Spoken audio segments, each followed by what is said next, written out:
So here at the bottom, how do I bring down my arrow? Okay, here at the bottom we have foods that should be avoided in gout because they tend to cause high uric acid levels and result in gout, for example, in adults, such as beer, alcohol, plenty of sweet drinks like soft drinks, and then game meats, red meats and liver, seafood as well. So I get a lot of parents asking me if the kids should avoid meat and seafood. Then here on the second picture, we have wheat, so that's gluten.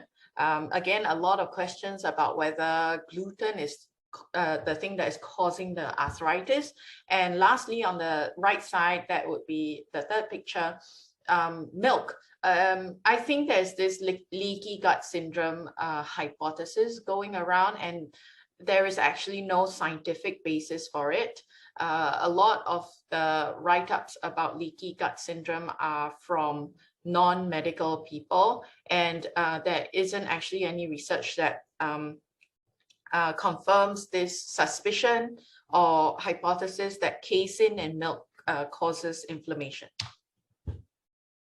So what we need to know is that JIA is an autoimmune disease. It is not caused by food. So it is not gout.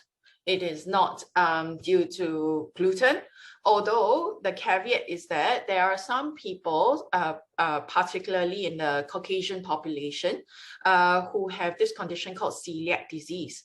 In celiac disease, they cannot take gluten because their guts cannot process it. And when their guts can't process gluten, it can also cause many other symptoms such as migraine, arthritis, bowel disorders, bowel discomfort. And so in these people, if with definitive diagnosis of celiac disease, they should avoid gluten to help to reduce the manifestations of the celiac disease, such as their migraine and arthritis. Okay, but for majority of JIA, it is not caused by food.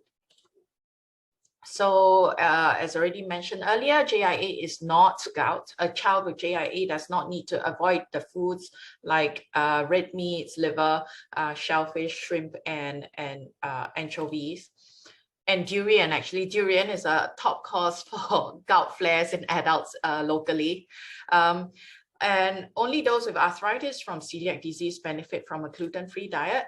Finally, for milk, it's important not to ditch dairy unless you are lactose intolerant or have a dairy allergy, because as I mentioned earlier, it is not proven to be causative for, to be a cause for inflammation in the joints, nor is the leaky gut syndrome scientifically confirmed. It's just a hypothesis that some people came up with. So dairy is actually important for building muscle and bones. And as you know, when your child has JIA, they are at risk for osteoporosis or having soft bones. So the reason why they are at risk for having soft bones is that when the joint is having inflammation, a lot of the times the bone is not built up well. Secondly, because they don't exercise, there's no weight loading.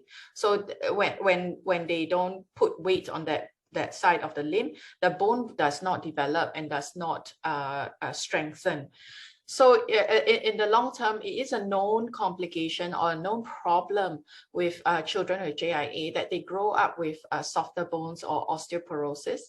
And the other important fact we must know is that all of us build up our bone mass a little bit like a bank account, all the way from when we're young till mid-20s. After mid-20s, we do not continue building up bone mass anymore, even if we try to eat calcium, exercise during that period. At best, you can just stabilize or maintain whatever you have built up. So it's like your savings account that you build up all the way from when you're a baby until you're 20-something. And if you are thrifty, you know, you can maintain your bank account balance quite healthily. But the best thing that you can do for your child is to ensure that they build up their bones as much as they can when they are young, so that their final bank balance or their bone density will be maximal at when they are mid-20s. So and then they have strong bones all the way that can last them all the way till they are 70, 80 years old, rather than ending up with fractures at the age of 30 or 40 years old.